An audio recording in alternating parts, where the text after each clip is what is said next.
Naglagay pa rin ng sandbag ang ilang residente sa Malabon bilang pangontra baha oras na mag-high tide. Hindi pa rin kasi naaayos ang nasirang floodgate sa Navotas. Live mula Malabon, may unang balita, Bam Alegre. Bam? Susan, matapos nga masira itong floodgate dito sa Navotas ay apektado rin yung Malabon, lalo na yung kapag masama ang panahon o kaya high tide. Dito sa Ferry Station 4 sa Malabon, Navotas River, sumasakay ang ilang mga residente para mas mabilis makatawid sa kabilang ibayo. Sa paligid nito ngayon, may mga iniligay na mga sandbag bilang pangontra sakaling tumaas na naman ang level ng tubig dahil sa high tide o sa malakas na pag-ulan. Di naman karaniwang inaabot dito pero nasira raw kasi ang kalapit na floodgate kaya apektado agad ang mga lugar na malapit sa ilog.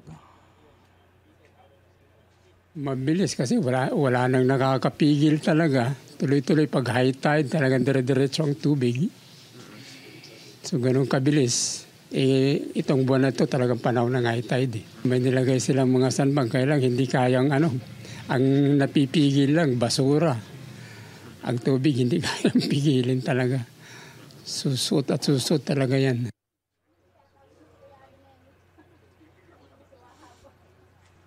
Ngayon, nasa 1.9 meters ang level ng high tide. Kaya naman yung mga low-lying barangays talaga, yung pinaka-apektado. Ayon sa lokal na pamahalaan, ang mga apektadong barangay pa rito sa Malabon ay sa Concepcion, sa Dampalit at sa Hulong Duhat. Ito ang unang balita mula rito sa Malabon. Bam Alegre para sa GMA Integrated News.